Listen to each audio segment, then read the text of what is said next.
Hello students, welcome to Magnet Brains. मैं हूं Priyanka ma'am, your teacher for class 12th business studies. हम लोग पढ़ रहे थे chapter number 5 organising. Yes students, तो आज हम उसका न्यू सब टॉपिक पढ़ने वाले हैं, that is centralisation and decentralisation. निकाल लीजिए अपनी कंसेप्ट रजिस्टर जिसमें हम लिखेंगे टॉपिक एंड उसके पूरा कंसेप्ट डिटेल में।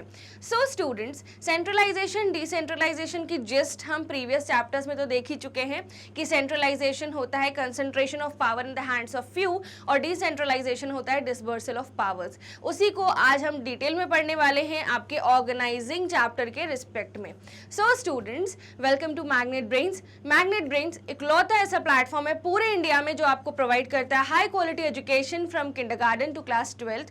हम आपको तैयारी करवाते हैं सीबीएसई बोर्ड की एज वेल एज कुछ अदर स्टेट बोर्ड्स की भी। यस स्टूडेंट्स, हम आपको प्रोवाइड करते हैं फुली ऑर्गेनाइज्ड कंप्लीट कोर्सेज, सारे chapters, questions, revisions, A to Z preparation along with daily practice problems, जिससे आपकी प्रिपरेशन enhance होगी। One more important thing students, अगर आपको ई नोट्स या ई बुक्स चाहिए तो उसकी लिंक आपको डिस्क्रिप्शन बॉक्स में मिल जाएगी। अगर आपकी पहचान में आपके फ्रेंड्स, फैमिली या रिलेटिव्स में कोई भी ऐसे स्टूडेंट्स हैं जो हिंदी मीडियम से हैं, आप उन्हें बता सकते हैं Magnet brains Hindi medium channel के बारे में। सो वहाँ पर हम आपको तैयारी करवाते हैं क्लास 6 से लेकर क्लास 12 तक and A to Z complete education आपकी, चाहे वो इंग्लिश मीडियम की हो चाहे वो हिंदी मीडियम की हो, वो है एब्सोल्युटली फ्री ऑफ कॉस्ट। इसलिए हमारी ऑर्गेनाइजेशन जो इस काम को, जो इतना इफेक्टिव वर्क है, इसका नाम है मैग्नेट ब्रेन्स लर्निंग फाउंडेशन। यानी हम आपके लिए डे एंड नाइट वर्क करते हैं ताकि हम आपको एक फ्री एजुकेशन प्रोवाइड कर सकें। सो फटाफट इस वीडियो को लाइक करिए, चैनल को सब्सक्राइब करिए अगर अभी तक आपने नहीं किया है तो। यस स्टूडेंट्स, कमेंट बॉक्स में लिख लीजिए कि yes ma'am, ready for the lecture, and निकाल लीजिए अपनी कंसेप्ट रजिस्टर। उसमें हेडिंग डालिए सबसे फर्स्ट लाइन में सेंट्रलाइजेशन एंड डिसेंट्रलाइजेशन। अगर आपने कोई भी प्रीवियस लेक्चर्स मिस किए हैं तो उसकी प्रॉपर नोट्स बनाते जाइए। फ्लो चार्ट्स जो मैंने आपको सिखाई हैं वो भी आप बनाते जाइए ताकि आपकी पूरी स्टडी एक सिस्टमैटिक मैनर में चले। Okay students, so let's start our wonderful session that is centralisation and decentralisation. So let me first tell you that centralization and decentralization are related terms as organization uses both the policies।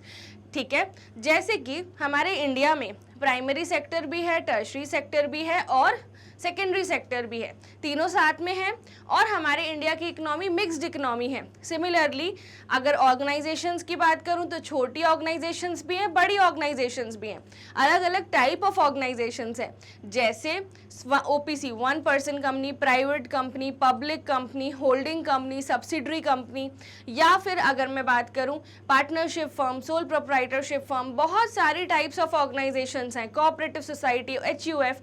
तो आपने देखा होगा जो companies के respect में अगर मैं आपको बताऊं, चाहे वो प्राइवेट कंपनी हो चाहे पब्लिक कंपनी हो, तो दोनों कंपनीज के रिस्पेक्ट में आपने देखा होगा कि एक हायरार्की मेंटेन होती है। सबसे ऊपर होते हैं प्रेसिडेंट ऑफ द कंपनी, फिर उनके नीचे आते हैं CEO, chairperson, managing director, whole time director, फिर उनके नीचे आते हैं डिपार्टमेंटल मैनेजर्स एंड उनके नीचे आते हैं लोअर लेवल मैनेजर्स। सो हर कंपनीज में आपने देखा होगा एक हायरार्की मेंटेन्ड होती है, कौन किसको रिपोर्ट करेगा, कौन डिसीजंस लेगा, डिसीजंस कैसे टॉप टू बॉटम फ्लो होंगे एंड रिपोर्टिंग कैसे बॉटम टू टॉप फ्लो होगी। ओके, तो ये सब चीजें मैं आपको प्रीवियस लेक्चर्स में पढ़ा चुकी हूँ। So this brings us to a new topic that is centralization and decentralization। कोई भी ऑर्गेनाइजेशन ऐसी नहीं है जो सिर्फ सेंट्रलाइजेशन करे and they can have a very good management, and कोई भी ऑर्गेनाइजेशन ऐसी नहीं है जहां पर सिर्फ डिसेंट्रलाइजेशन होता है। There is always some power in the hands of few, that is centralisation. Okay students, so इस कॉन्सेप्ट को ब्रेक करते हैं एंड डिटेल में समझते हैं, एकदम क्रिस्टल क्लियर आपको क्लियर हो जाएगा कि सेंट्रलाइजेशन डिसेंट्रलाइजेशन दोनों एक ही घड़ी के दो कांटे हैं। अगर वो दोनों कांटे मिसिंग होंगे, ऑर्गेनाइजेशन की मैनेजमेंट अच्छी नहीं हो पाएगी। Okay, now first centralisation. आप सबसे पहले बुकिश डेफिनेशन को पढ़िए, देन जो मैं आपको एग्जाम्पल दूंगी आप उसको समझिएगा। Okay, so centralisation refers to concentration of power और authority in few hands, that is the top level. तो जब पावर या अथॉरिटी कुछ ही हाथों में होती है, जैसे टॉप लेवल उसको बोलते हैं centralisation. An organisation is centralised when the decision making authority is in the hands of top level management only. ठीक है, जब डिसीजन मेकिंग अथॉरिटी सिर्फ टॉप लेवल के पास होती है तो मतलब बोलते हैं कि सेंट्रलाइजेशन हो रहा है। Okay students, so I hope कि आपको थ्योरी पार्ट थोड़ा सा समझ में आया होगा। This brings us to our topic that is the pyramid. ये पिरामिड आपको याद होगा, मैंने आपको पढ़ाया है। यहाँ पर आती है टॉप लेवल मैनेजमेंट, यहाँ पर आती है मिडिल लेवल मैनेजमेंट और यहाँ पर आती है लोअर लेवल मैनेजमेंट। अब स्टूडेंट्स, टॉप लेवल मैनेजमेंट में अगर आप ध्यान दें तो मैंने आपको पढ़ाया हुआ है कि यहाँ पे आते हैं सीईओ, CFO यानी चीफ फाइनेंशियल ऑफिसर, COO यानी चीफ ऑपरेटिंग ऑफिसर, फिर आते हैं यहाँ पर managing director, whole time director and other heads, है ना, जो टॉप लेवल पे मैनेजेरियल फंक्शंस परफॉर्म कर रहे हैं। ओके, तो अगर पूरी ऑर्गेनाइजेशन की मैनेजमेंट पावर इनके हाथ में है तो मैं क्या बोलूँगी स्टूडेंट्स? तो मैं बोलूँगी यहाँ पर हो रहा है सेंट्रलाइजेशन। यहाँ पर क्या हो रहा है? सेंट्रलाइजेशन।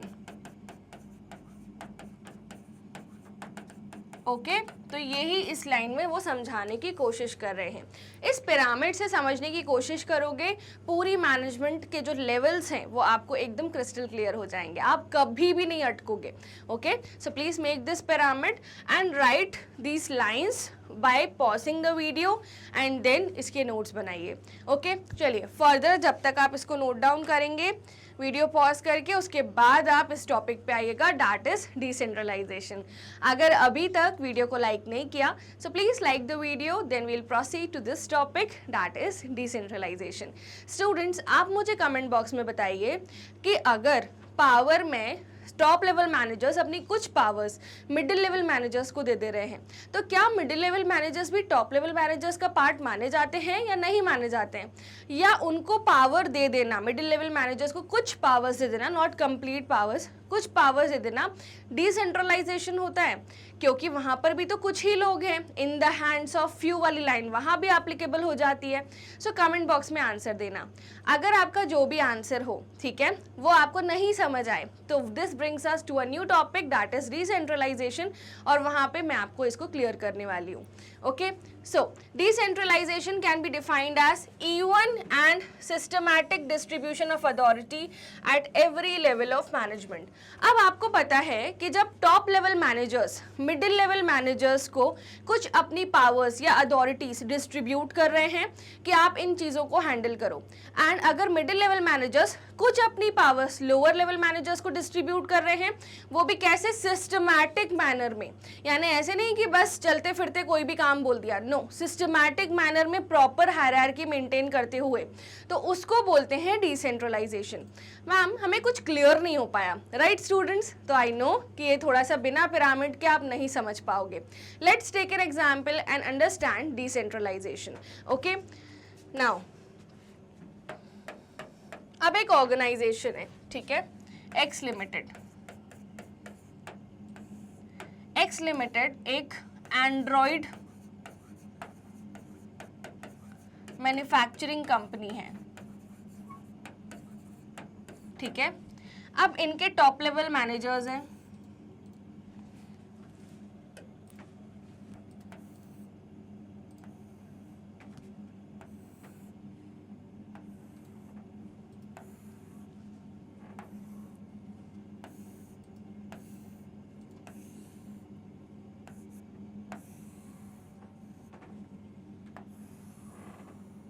ठीक है। अब इनके स्टूडेंट्स टॉप लेवल मैनेजर्स हैं, यहाँ पर है टॉप लेवल, यहाँ पर है मिडिल लेवल और यहाँ पर है लोअर लेवल।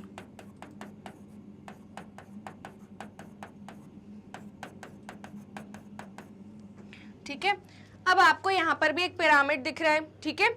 अब स्टूडेंट्स मैं यहाँ पर लोग लिख देती हूँ, कौन कौन लोग हैं। टॉप पर सबसे पहले हैं प्रेसिडेंट, ठीक है। अब उसके बाद हैं सीईओ यानी चीफ एग्जीक्यूटिव ऑफिसर, फिर हैं CFO यानी चीफ फाइनेंशियल ऑफिसर, फिर है स्टूडेंट COO यानी चीफ ऑपरेटिंग ऑफिसर, फिर है मैनेजिंग डायरेक्टर, फिर है whole time directors. Managing directors 2 हैं, होल टाइम डायरेक्टर्स भी 2 हैं, फिर है एक वुमेन डायरेक्टर। ठीक है, हर कंपनी को वुमेन डायरेक्टर रखना नेसेसरी होता है अगर वो एक स्पेसिफिक लिमिट को क्रॉस करती है in the terms of turnover, जो आप कंपनीज लॉ में पढ़ोगे जब आप बड़े हो जाओगे। ठीक है, तो स्टूडेंट्स ये हो गया अपना टॉप लेवल मैनेजर्स। तो आपने देखा टॉप लेवल मैनेजर्स में इतने लोग हैं। अब यहाँ पर पूरी जो फंक्शंस हैं वो चाहते हैं कि उन लोग मेन चीज़ों पे फोकस करें, जैसे एक्सपेंशन ऑफ द बिजनेस, जैसे फाइनेंशियल एरियाज़ को आगे बढ़ाना और डिफरेंट टर्म्स में ग्लोबली उनके बिजनेस को रीच करवाना। ठीक है, सो डिफरेंट कंट्रीज से टाई अप करना, बेसिकली कि आप हमारे प्रोडक्ट्स को सेल करिए, डिफरेंट कंट्रीज की कंपनीज से टाई अप करना। ओके, एंड मार्केटिंग पे ध्यान देना। तो उनने सोचा कि हम इन कामों के अलावा कुछ फंक्शंस जो हैं वो डिसबर्स कर देते हैं। ठीक है, तो उन्होंने 2 चीज़ें अपने पास रखी। कौन कौन सी चीज़ें? फर्स्ट चीज़ जो उन्होंने अपने पास रखी, दैट वाज फाइनेंशियल एरियाज।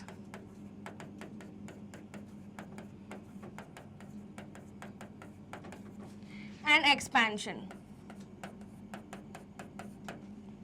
ठीक है, ये 2 चीज़ें अपने पास रखी। एंड बाकी जो क्लाइंट हैंडलिंग है या फिर एंड्रॉयड मैन्युफैक्चरिंग है, ये सब चीज़ें उन्होंने किसको बांट दी? डिपार्टमेंटल मैनेजर्स को।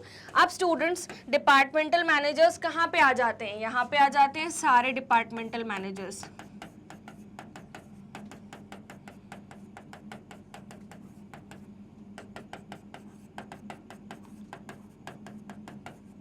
अब डिपार्टमेंटल मैनेजर्स में कौन कौन से डिपार्टमेंटल मैनेजर्स होते हैं? Purchase department manager, production department manager, marketing manager, sales manager and packaging and transportation manager, R&D manager, quality check manager, बहुत सारे डिपार्टमेंट्स होते हैं।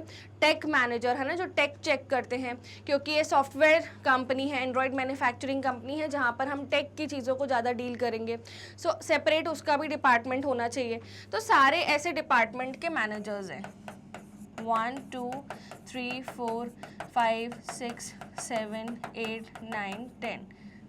ठीक है, सो आपने देखा कि 2 चीज़ों, फाइनेंशियल एरियाज और एक्सपेंशन छोड़कर पूरा का पूरा काम जो टॉप लेवल मैनेजर्स हैं उन लोग ने किसको डिस्ट्रीब्यूट कर दिया? डिपार्टमेंटल मैनेजर्स को, एंड उनकी क्वालिफिकेशन और स्किल्स के हिसाब से।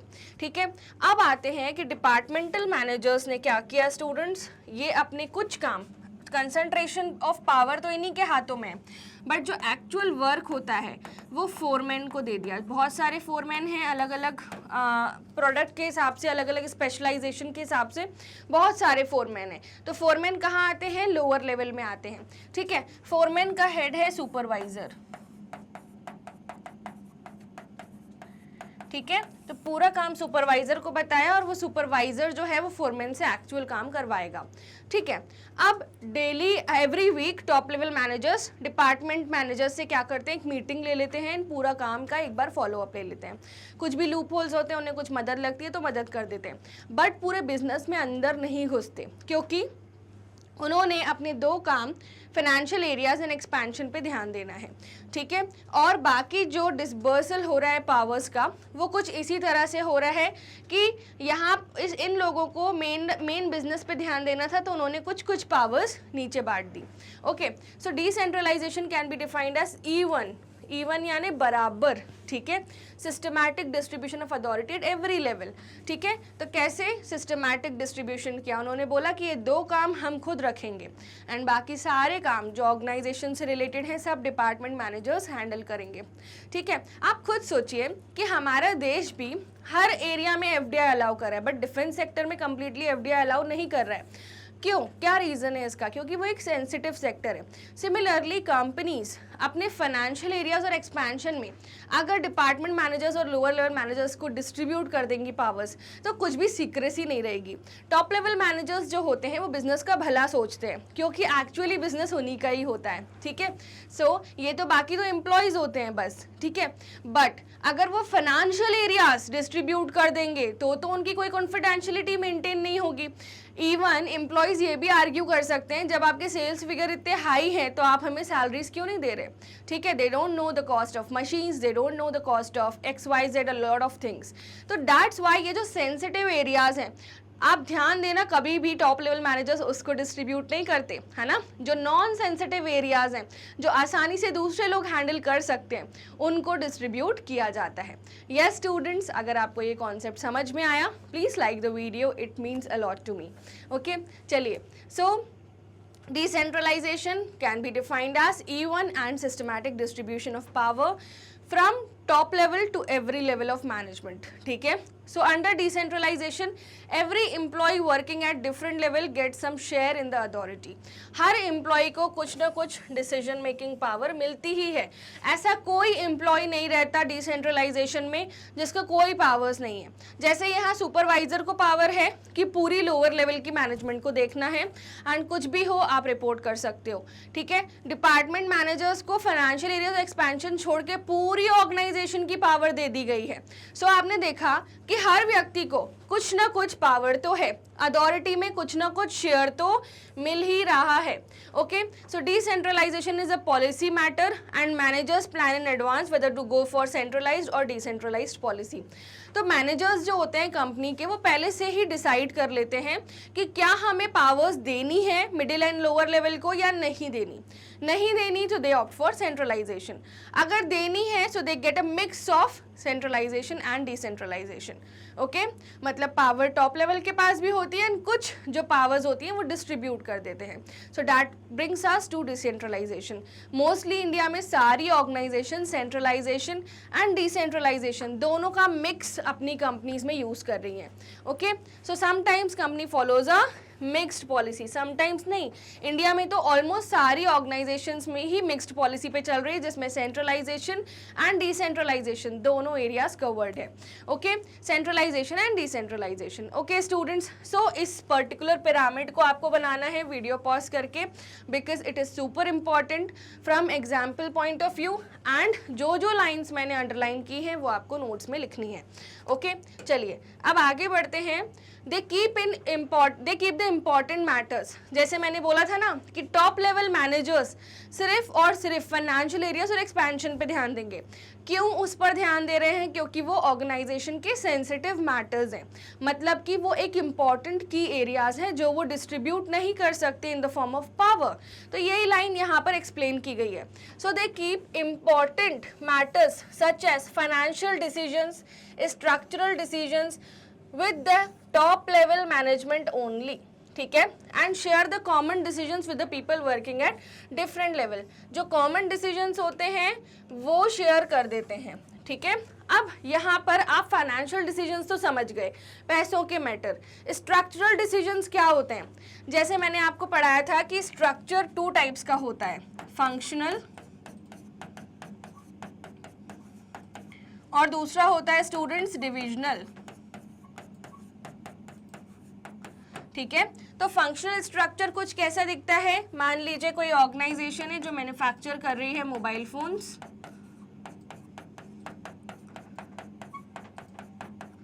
और कोई ऑर्गेनाइजेशन है जो मैन्युफैक्चर कर रही है mobile phones, tablets, earphones, chargers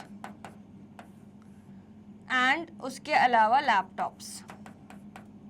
तो आपने क्या देखा है स्टूडेंट्स? आपने देखा कि यहाँ पर आपने देखा कि एक ही प्रोडक्ट है और यहाँ पर मल्टीपल डिपार्टमेंट्स है, मल्टीपल प्रोडक्ट है. तो जब ऑर्गेनाइजेशन एक ही प्रोडक्ट में डील कर रही है तो बोलते हैं फंक्शनल स्ट्रक्चर. ठीक है, और जब ऑर्गेनाइजेशन मल्टीपल प्रोडक्ट्स में डील कर रही है उसको बोलते हैं डिविजनल स्ट्रक्चर. यहाँ पे इनकी टॉप लेवल होगी, ठीक है, इनकी टॉप लेवल होगी, मिडिल लेवल होगी एंड लोअर लेवल मैनेजमेंट होगी. और यहाँ पर हर पर्टिकुलर प्रोडक्ट की अलग अलग मैनेजमेंट होगी.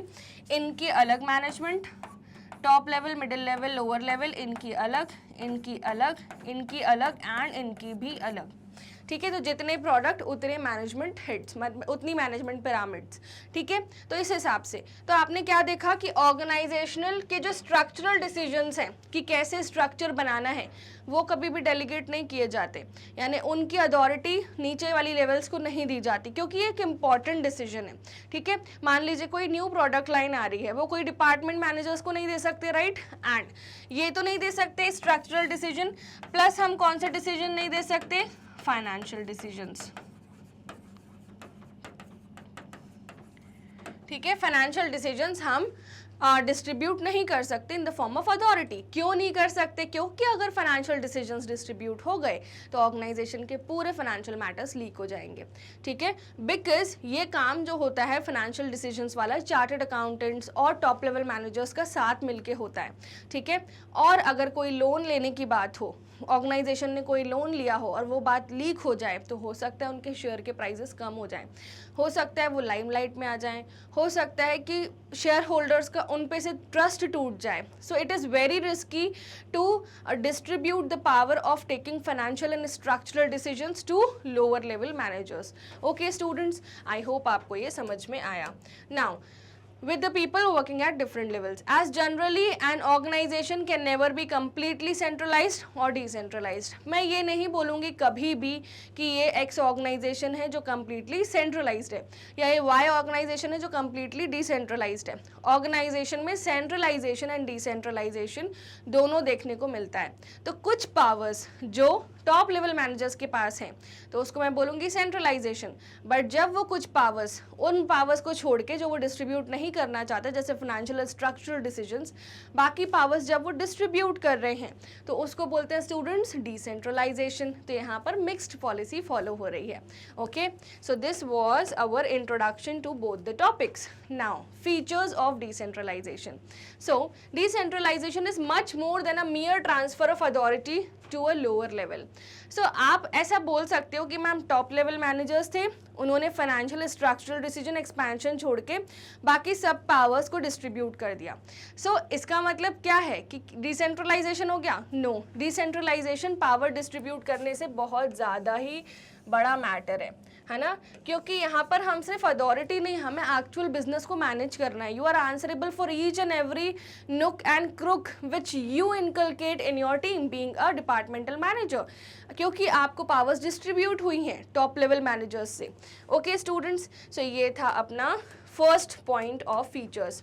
It implies selective dispersal of authority. अब ऐसा नहीं है कि कोई भी पावर्स हैं, ठीक है, वो टॉप लेवल मैनेजर्स डिस्ट्रीब्यूट कर रही है, बस ऐसे बांट दी। These are not laddoos, these are powers. Powers are distributed as per the specialisation of the department manager. So as in अगर कोई सेल्स मैनेजर है, ठीक है, उसको पावर दे दी कि आप ऑर्गेनाइजेशन के सेल्स रिकॉर्ड्स देखकर आप एनालाइज कर सकते हो कि कितनी सेल्स और करनी है, कितनी सेल नहीं, जबकि सेल्स रिकॉर्ड किसी के लिए भी ओपन नहीं होते हैं, ठीक है। वो टॉप लेवल मैनेजर्स अपने पास कॉन्फिडेंशियल रखते हैं, बट इस पर्टिकुलर पर्सन को दिया क्योंकि उसका उसमें स्पेशलाइजेशन है। सो ऐसा नहीं होता कि डिस्पर्सल ऑफ पावर्स ऐसे ही हो जा रही है, ठीक है। पावर्स जब डिस्पर्स हो रही हैं तो वो एक सिलेक्टिव डिस्पर्सल हो रहा है। सिलेक्टिव डिस्पर्सल जो है वो आपको बताता है कि जो जिसमें स्पेशलाइज्ड हो उसको पावर दीजिए। Give power to the person who is specialized to handle that।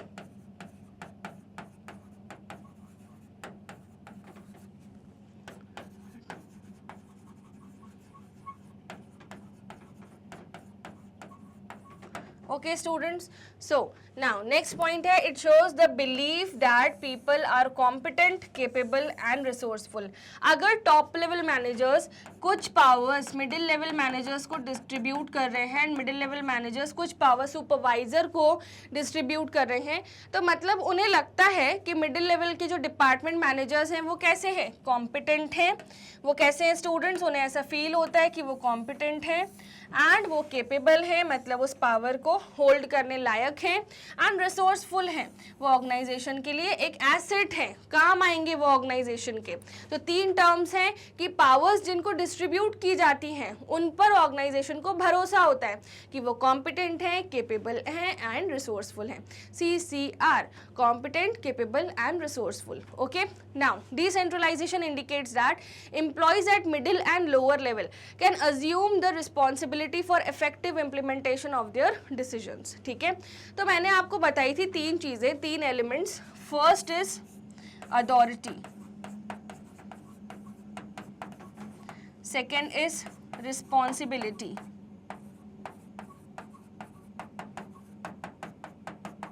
Third is accountability. बताइए कमेंट बॉक्स में ये तीनों चीज हमने कहाँ पढ़ी थी, बताओ फटाफट। हमने पढ़ी थी ये तीनों चीज 3 एलिमेंट्स ऑफ डेलीगेशन में। ठीक है, तो जब टॉप लेवल मैनेजर्स कुछ पावर्स मिडिल लेवल मैनेजर्स को दे रहे हैं तो मिडिल लेवल मैनेजर्स की रिस्पॉन्सिबिलिटी है कि उन पावर्स को अच्छे से परफॉर्म करना है एंड वो अकाउंटेबल हैं अगर कुछ भी मिसहैप होता है तो। Same goes with the other level. Okay, so यहाँ पर यही बात बोली गई, decentralisation indicates that employees at middle and lower level can assume the responsibility for effective implementation of their decisions। यानी उनकी रिस्पॉन्सिबिलिटी है कि उनको जो डिसीजंस दिए गए हैं, उनको जो पावर्स दिए गए हैं वो उसका मिसयूज़ ना करें, उसको अथॉरिटी के साथ कंप्लीट करें एंड अगर कोई भी गलती होती है तो उसकी अकाउंटेबिलिटी लें। ठीक है, समझ में आ गया आपको। सो आप जब ये वाला पॉइंट नोट डाउन करोगे सो ये 3 एलिमेंट्स ज़रूर नोट डाउन करना ताकि आप रिलेट कर पाओ कि ये हमने एलिमेंट्स ऑफ डेलीगेशन में पढ़ा था। Okay students, so this was our further topic. Now इसमें फर्दर पॉइंट्स भी हैं फीचर्स ऑफ डिसेंट्रलाइजेशन में। Decentralization recognizes the need of authority for decision makers, है ना। तो अथॉरिटी आपको पास ऑन करनी ही पड़ती है, नहीं तो डिसीजन मेकिंग नहीं हो पाती। जब तक वो कंसंट्रेशन ऑफ पावर नहीं होती तो सामने वाला व्यक्ति आपको सीरियसली नहीं लेता, इसलिए पावर दी जानी चाहिए। तो आपने देखा होगा कभी कभी कोई एम्प्लॉयज़ जो एकदम न्यू होते हैं ऑर्गेनाइजेशन में जाते हैं तो वो उनको ना दूसरे एम्प्लॉयज़ बोलते हैं ये सर हैं, इन मतलब ना अभी बात नहीं करते हैं, ये सर आए हैं। ठीक है, तो वो उनसे डरते हैं, डरते नहीं हैं, एक रिस्पेक्ट है उनके लिए, है ना, कि ये हैं तो अभी इसलिए बात मत करो, फालतू वो गुस्सा करेंगे, मैनेजमेंट बिगड़ेगी और इट में इम्पैक्ट अवर परफॉर्मेंस एज वेल। हमारी परफॉर्मेंस पे भी क्वेश्चन लग जाएगा कि ये लोग करते क्या हैं जज करने के अलावा। ठीक है, सो ऐसे देखा होगा आपने, जब तक किसी के पास सत्ता नहीं होती उसको कोई सीरियसली नहीं लेता। इसलिए अथॉरिटी जो है, need for authority, decision makers के लिए अथॉरिटी होना जरूरी है। Okay, top management carefully select those decisions which will be pushed down to the lower level and those will be retained at the higher level. So हमारी pyramid के example में हमने higher level में कौन कौन से रिटेन किए थे डिसीजंस? फाइनेंशियल डिसीजंस, प्लस हमने कौन से डिसीजंस रिटेन किए थे? एक्सपेंशन के डिसीजंस, प्लस स्ट्रक्चरल डिसीजंस। ठीक है, और हमने जो लोअर लेवल पे पुश कर दिए थे वो कैसे थे? नॉन कोर और रूटीन वर्क।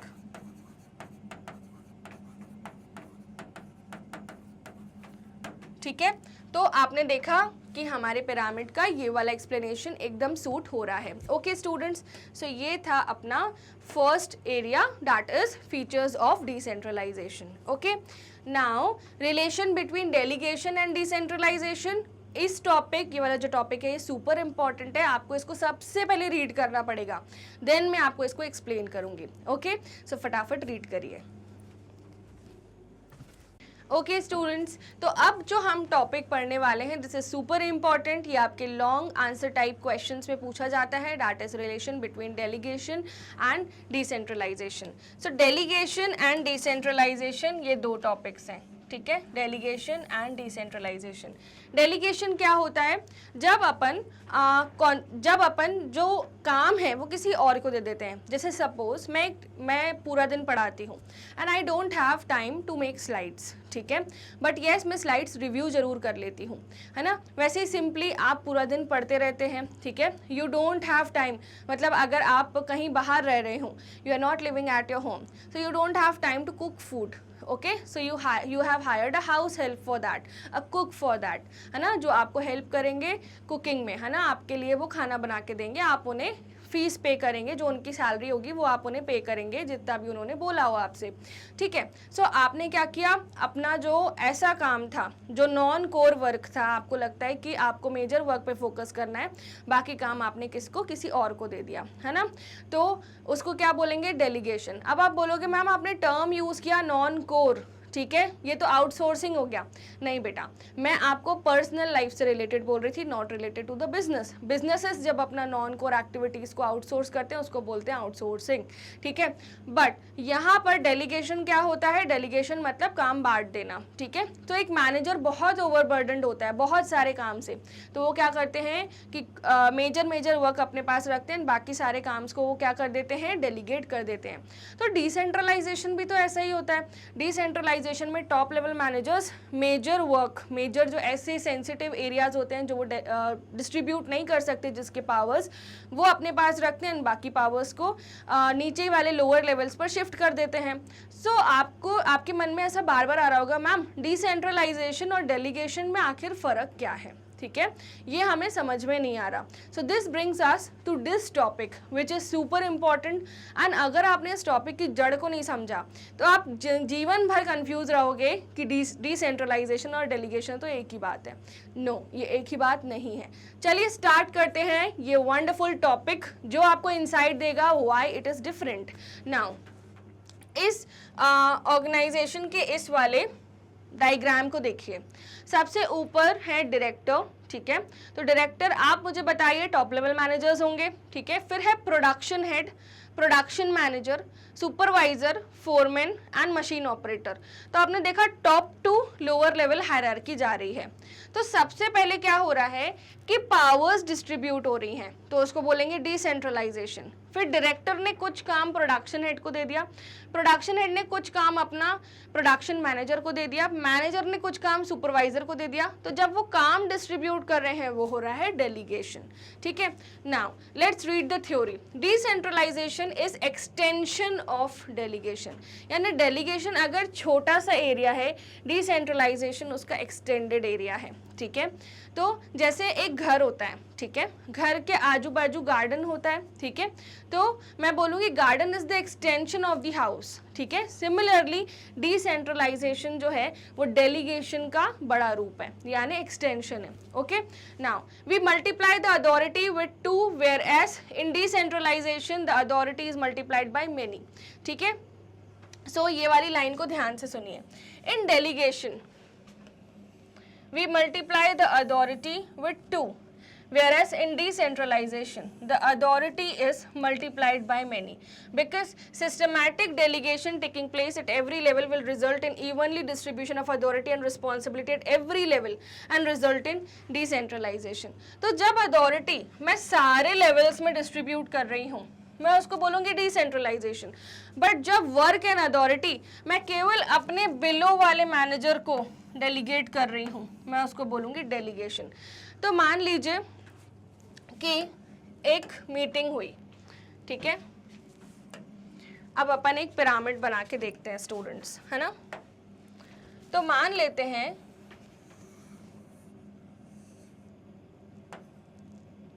एक सेकेंड, ओके।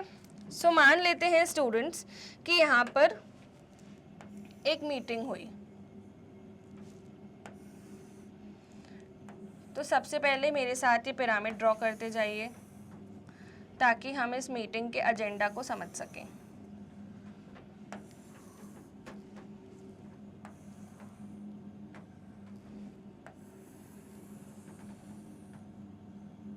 ठीक है, अब यहाँ पर टॉप लेवल मैनेजर्स थे, ओके स्टूडेंट्स। यहाँ पर कौन है, यहाँ पर है टॉप लेवल मैनेजर्स।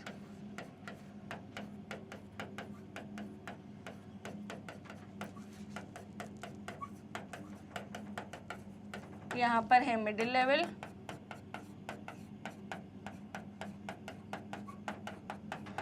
और यहाँ पर है लोअर लेवल।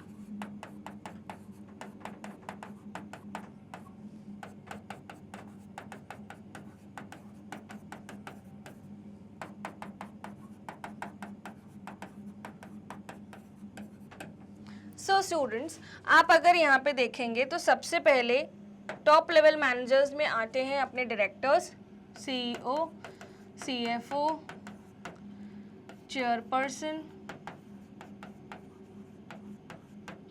डायरेक्टर्स।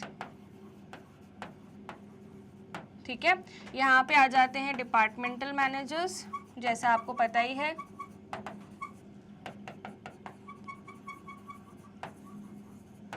ठीक है, और यहाँ पे आ जाते हैं हमारे foreman, supervisor etcetera, ground staff,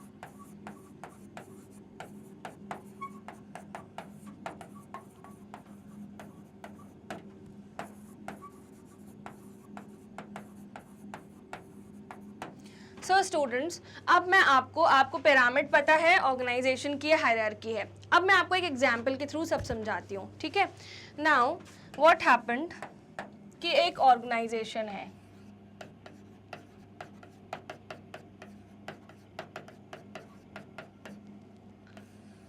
organisation का नाम है एक्स सॉफ्टवेयर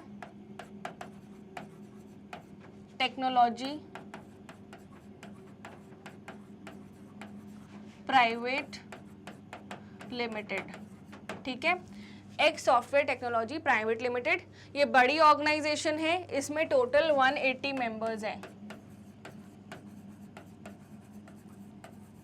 ठीक है, प्राइवेट कंपनी में मैक्सिमम कितने मेंबर्स हो सकते हैं? 200। ठीक है, and employees past present future shall not be counted in the count of 200, ये हमने पढ़ा था forms of business organization class 11th में।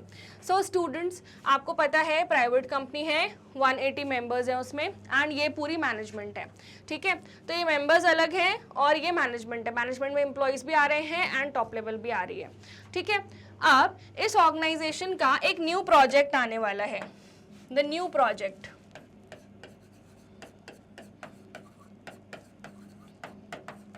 जिसका नाम है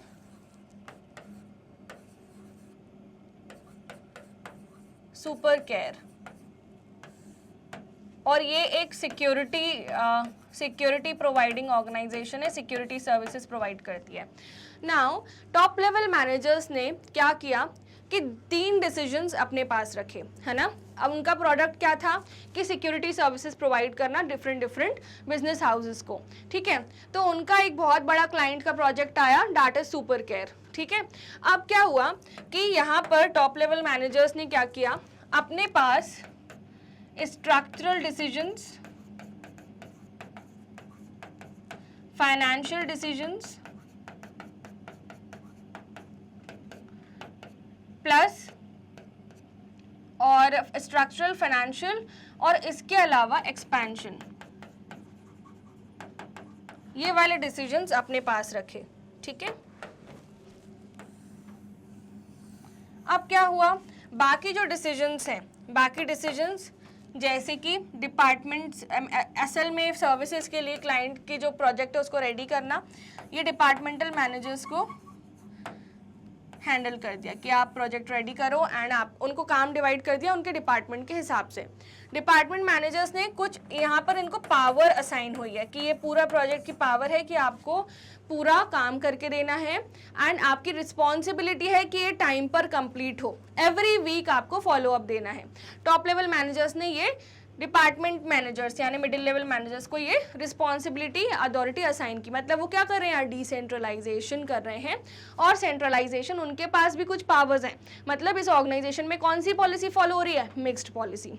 ठीक है, अब क्या हुआ स्टूडेंट्स, नेक्स्टली मैं आपको बात बता रही हूँ, अब ध्यान से सुनना मेरी बात। अब क्या हुआ कि ये जो टॉप लेवल मैनेजर्स में सीईओ थे, ठीक, सीईओ थे, इन्होंने क्या किया कि यहाँ पर इनके पास बहुत काम था। ठीक है, इनके पास बहुत काम था, तो इन्होंने मिडिल लेवल मैनेजर के फाइनेंस डिपार्टमेंट के एक पर्सन मिस्टर पीयूष को बोला कि please handle the accounts of this client apart from this particular project.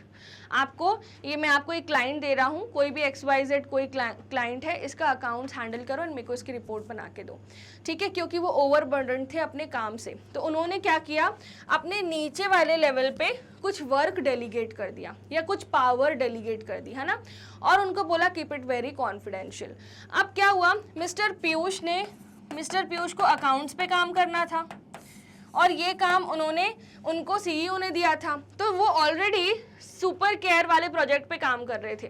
तो उन्होंने अपने जो next level of finance department में ही अपने जो लोअर लेवल पे थे एक पर्सन थे मिस्टर आहूजा, उनको बोला कि मेरा सुपर केयर का वर्क आप संभाल लो बिकॉज मेरे को CEO ने बहुत बड़ा काम दिया है and I have to complete it by today. तो उन्होंने क्या किया, अपना वर्क, अपनी पावर जो उनके पास थी सुपर केयर को लेके उन्होंने अथॉरिटी डेलीगेट कर दी। सो आपने क्या देखा कि जब हम डिसेंट्रलाइजेशन कर रहे थे तो हम क्या कर रहे थे, पूरी की पूरी जो अथॉरिटी है वो हम सारे लेवल्स पर बराबर तरीके से बांट रहे थे। पर जब हम डेलीगेशन कर रहे हैं तो डेलीगेशन में हम दो के सेट में चल रहे हैं, ठीक है। CEO ने पीयूष को बोला, पीयूष ने आहूजा को बोला, ठीक है। तो आपने क्या देखा, डिसेंट्रलाइजेशन एक साथ हो रहा है, एक साथ अथॉरिटी डिस्ट्रीब्यूट हो रही है। But when it comes to delegation वो 2 के सेट्स में चल रहा है। पहले CEO ने पीयूष ने जो उसके बिलो थे मिस्टर आहूजा। अब मिस्टर आहूजा भी अगर कुछ काम करे होंगे, वो भी चाहें तो अपना वर्क जो वो किसी और को डेलीगेट कर सकते हैं ताकि वो मेन प्रायोरिटी वर्क पे फोकस कर सकें। ओके स्टूडेंट्स, तो आपको आई होप समझ में आया होगा डिसेंट्रलाइजेशन और डेलीगेशन के बीच का फर्क, कि डिसेंट्रलाइजेशन में ऑर्गेनाइजेशन की जो टॉप लेवल मैनेजर्स हैं वो इकट्ठा सारी पावर्स डिस्ट्रीब्यूट कर देती हैं, वो 2 के सेट्स में नहीं चलती, बट डेलीगेशन में 2 का सेट बनता जाता है, ठीक है। तो जैसे मान लीजिए मेरे को बहुत सारे स्कूल का काम है, ठीक है। मान लीजिए मैं एक स्कूल स्टूडेंट हूँ, मेरे को बहुत स्कूल का काम है, ठीक है। अब मम्मा ने बोला बॉटल भरनी है, पानी की बॉटल भरनी है, तो मैंने क्या किया, मैंने अपने छोटे भाई को बोला I have a lot of school work, पानी की बॉटल तुम भरोगे, ठीक है। अब छोटे भाई का जो है, मान लीजिए मेरा एक और लिटिल ब्रदर है, ठीक है, तो छोटे भाई का जो है कुछ पुराना हिसाब बाकी होगा उसके छोटे भाई से, तो उसने बोला मेरे को बहुत काम है, ये बॉटल भर देना, ठीक है। तो ये 2 के सेट्स में चल रहा है, ठीक है। और मम्मा ने बोला था बॉटल भरना है सिबलिंग्स को, मतलब बॉटल भरना है बच्चों को, तो उन्होंने क्या किया, डिसेंट्रलाइजेशन किया। बट जब बच्चे आपस में सेट बनाते जा रहे हैं वो क्या है, वो डेलीगेशन है। समझ में आया, सिंपल सी बात है स्टूडेंट्स, है ना। आई होप आपको ये बारीक सा फर्क, एकदम माइन्यूट फर्क आपको एकदम क्रिस्टल क्लियर हो चुका होगा, ठीक है। तो ये मैंने आपको एक डायग्राम के थ्रू समझाया है, अगर आपको चाहिए तो आप इस डायग्राम को लिख भी सकते हो, but it is just an example and आपको ये हेल्प करेगा to understand your concept. Now let's come back to the theory part, जिससे आपको समझ में आएगा what the actual topic theory means. So decentralization फिर से मैं पूरा पढ़ा रही हूँ क्योंकि अब आपको एक्चुअल में समझ आएगी भाषा। So decentralisation is the extension of delegation. Delegation 2 के सेट्स में चलता है, डिसेंट्रलाइजेशन एक साथ होता है, मतलब वो एक ब्रॉडर कॉन्सेप्ट है, वो एक बड़ा कॉन्सेप्ट है। Okay students, now nextly first point अपन ने पढ़ लिया, decentralization is the extension of delegation. Okay, now in delegation we multiply the authority with 2, whereas decentralization the authority is multiplied by many. delegation में क्या होता था कि हम 2 के सेट्स बनाते थे, ठीक है। अथॉरिटी 2 में डिस्ट्रीब्यूट होती थी, 2 लोगों में, ठीक है, एक अपर लेवल एक लोअर लेवल, है ना, एक ऊपर होता था व्यक्ति, एक पोजीशन वाइज नीचे होता था। नाउ डिसेंट्रलाइजेशन में मैनी, सबको एक साथ डिस्ट्रीब्यूट होती है अथॉरिटी, है ना, तो सबको काम एक साथ डिस्ट्रीब्यूट हो जाता है, सबको पावर एक साथ दी जाती है, क्योंकि वहाँ पर सिस्टमैटिक डेलीगेशन हर लेवल पर टेक प्लेस हो रहा है, इवनली डिस्ट्रीब्यूशन हो रहा है, और हर लेवल जो है डिसेंट्रलाइजेशन में ही रिजल्ट कर रहा है। बट डेलीगेशन की बात करूं तो एक बिलो अथॉरिटी में काम डिस्ट्रीब्यूट हो रहा है, डिसेंट्रलाइजेशन एक साथ ही हो रहा है, ठीक है। तो सबसे बड़ी बात यही है, in delegation we multiply the authority with 2, in decentralisation we multiply the authority with many. फिर से बोलिए स्टूडेंट्स मेरे साथ, इन delegation we multiply the authority with 2, in decentralization we multiply the authority with many। समझ में आ गया? ओके, चलिए आगे की थ्योरी पढ़ते हैं। नाउ बिकॉज ऐसा क्यों होता है? Because systematic delegation taking place at every level will result in evenly distribution of authority and responsibility at every level and result in decentralization. Okay, वही जो मैंने पिरामिड में एक्सप्लेन किया, इन्होंने इन लाइन्स में एक्सप्लेन किया है. If delegation is restricted to certain levels only, then there will be no complete decentralization also. ठीक है, अगर डेलीगेशन में बोलूँ कि यहाँ तक मैं रिस्ट्रिक्ट कर दूँ तो क्या कंप्लीट पावर्स डिस्ट्रीब्यूट हो पाएंगी? नहीं हो पाएंगी. अगर डेलीगेशन हर लेवल पे परफॉर्म हो रहा है बराबर तरीके से तभी डिसेंट्रलाइजेशन हो पाएगा. नहीं तो अगर किसी मैनेजर पे रिस्ट्रिक्शन लगा दूं कि you have to do the work yourself, you can't distribute the authority to the juniors, so कैसे डिसेंट्रलाइजेशन पॉसिबल है? डिसेंट्रलाइजेशन तभी पॉसिबल है जब आप अथॉरिटी को डिस्ट्रीब्यूट करने का चांस दोगे. हाँ, आप अपने बिलो लेवल पे दे दो, कम से कम वो एक लेवल डेलीगेट तो कर दे, ठीक है, बाकी आप पूरे लेवल की पावर मत दो. बट यस, कुछ ना कुछ आपको देना ही पड़ेगा उस व्यक्ति को, नहीं तो वो परफॉर्म कैसे करेगा अपने पूरे टास्क अकेले होके, वो भी मैनेजरियल पोजीशन पर. Okay, now for example if the directors give the responsibility to production head to complete the target of 50,000 units.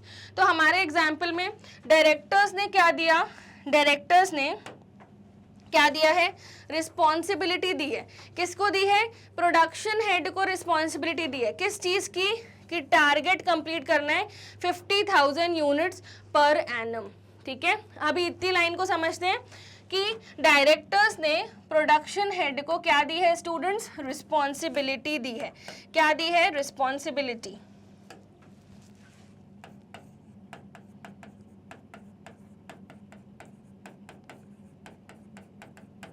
ठीक है, मैं छोटे से लिख रही हूँ, आप समझ जाना ताकि आपके नोट्स अच्छे से बन पाए, इसलिए मैं थोड़े से छोटे फॉन्ट से लिख रही हूँ. ठीक है, डायरेक्टर्स ने क्या दी है? रिस्पॉन्सिबिलिटी दी है. किस चीज़ की रिस्पॉन्सिबिलिटी दी है? किस चीज़ की? कि प्रोडक्शन जो है,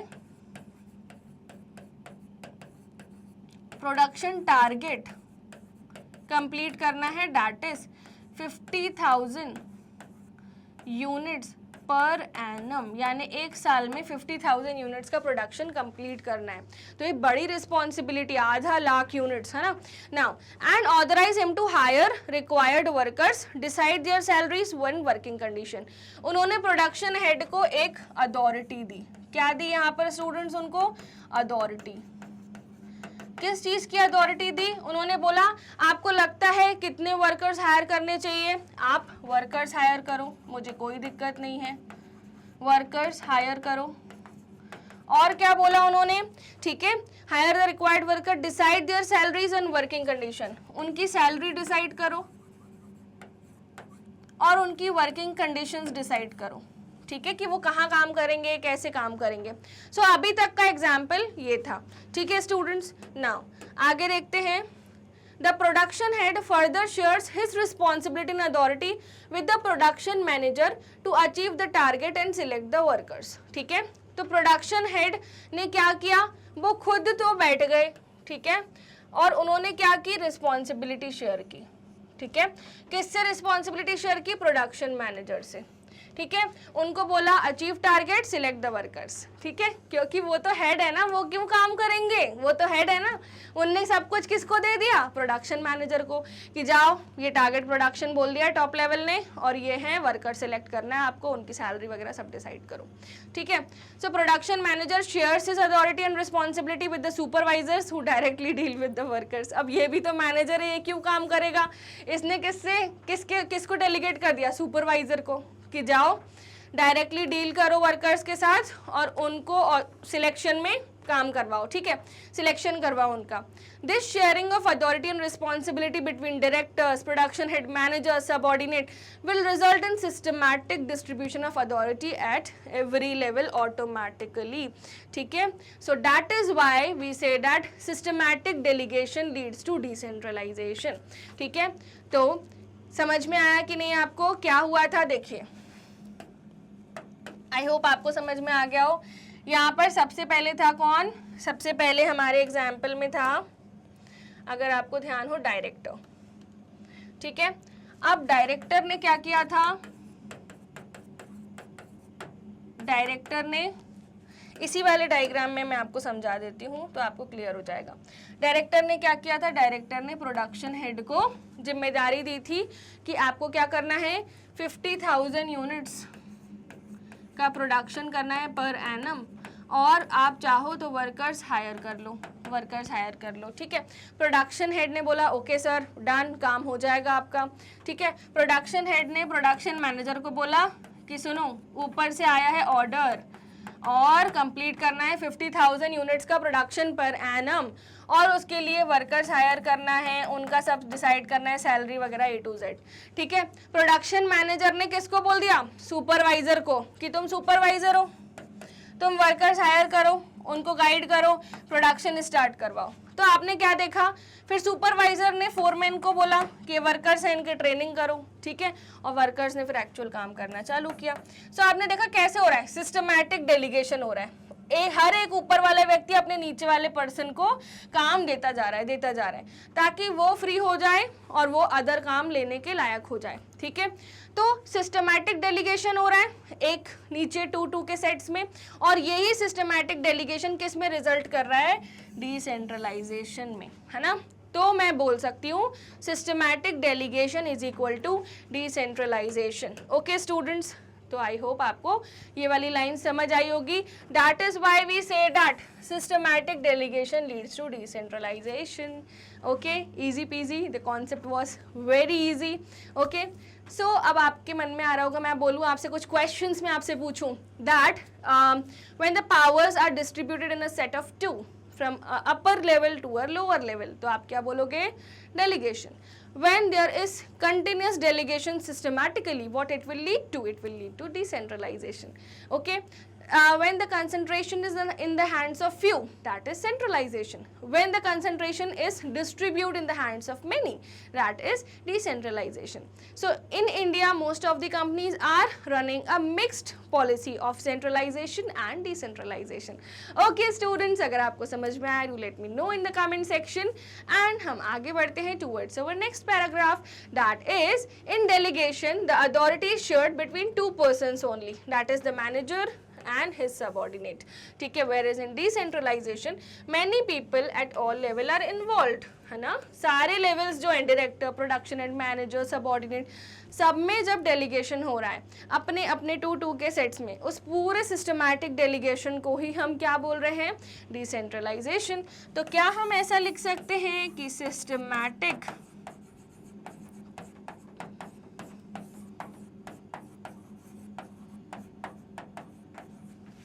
delegation is equals to decentralization. Okay, systematic delegation is equals to decentralization.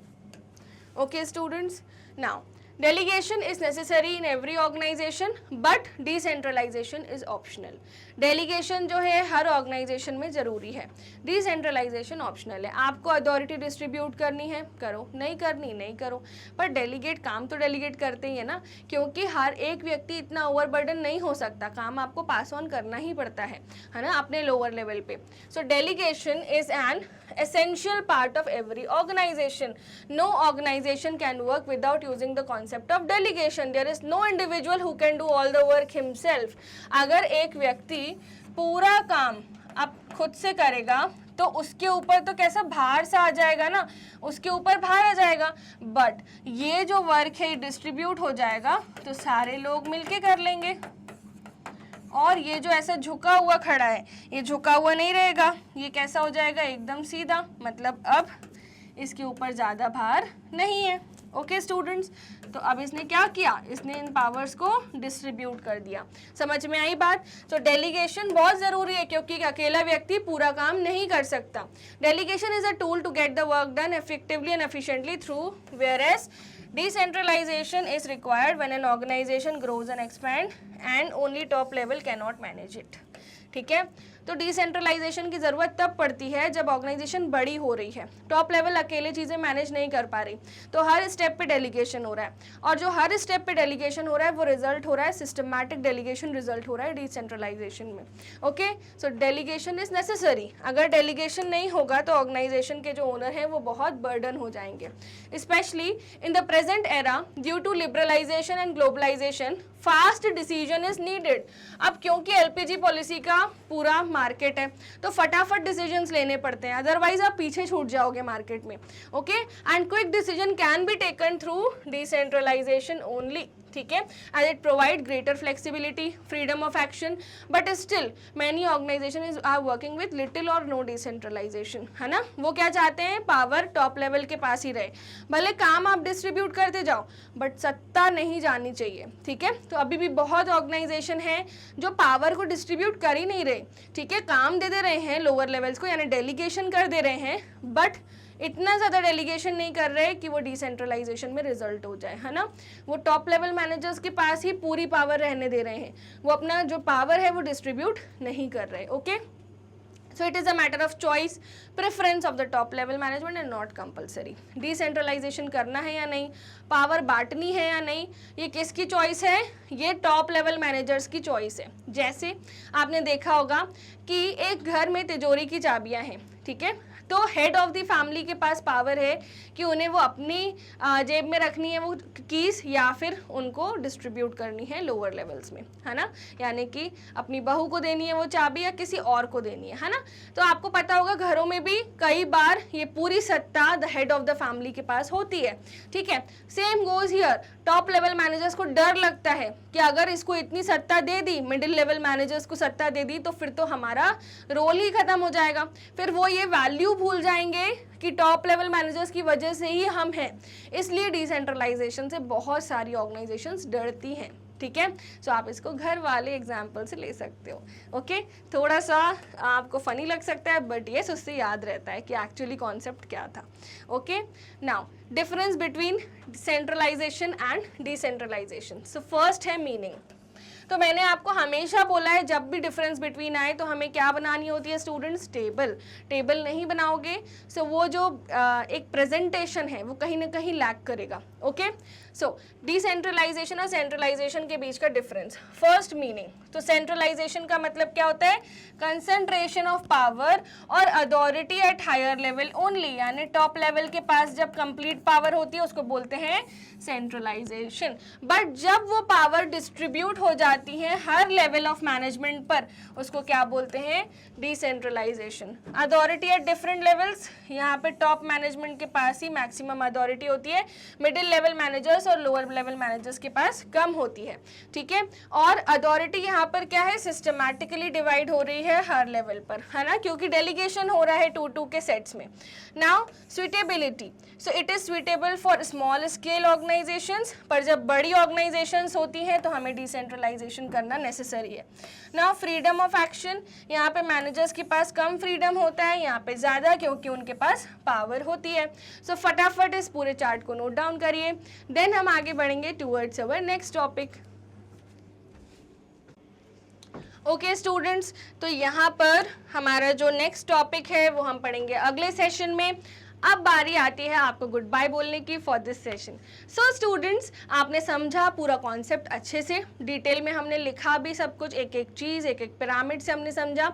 अब हम नेक्स्ट सेशन पढ़ेंगे, बट जाने से पहले आप सभी हैं मैग्नेट ब्रेन्स प्लेटफॉर्म पर। It is India's only platform which provides high quality education from kindergarten to class 12th। हम आपको तैयारी करवाते हैं CBSE बोर्ड की एंड कुछ स्टेट बोर्ड्स की भी। सो कौन कौन से स्टेट बोर्ड्स हैं, Delhi board, Bihar board, UP board, MP board and Rajasthan board. Okay students, हम आपको एक्स्ट्रा कोर्सेज जो आप चाहें तो पढ़ सकते हैं, डैट इज़ वैदिक मैथ्स एंड स्पोकन इंग्लिश भी प्रोवाइड करते हैं। सो वो भी आप एक्सप्लोर कर सकते हैं अगर आपका उन एरियाज़ में इंटरेस्ट है तो, या आपको अपनी इंग्लिश स्किल्स इन्हांस करनी हो तो। Okay students, one more important thing, हम आपको जस्ट एग्जाम से पहले क्रैश कोर्सेज, रिविजन्स, मैराथॉन्स भी प्रोवाइड करते हैं जिससे आपकी प्रिपरेशन इन्हांस होती है। हमारी app, website and YouTube channel पर आपको मिलते हैं fully organised complete courses as well as on our website and app we provide daily practice problems as well.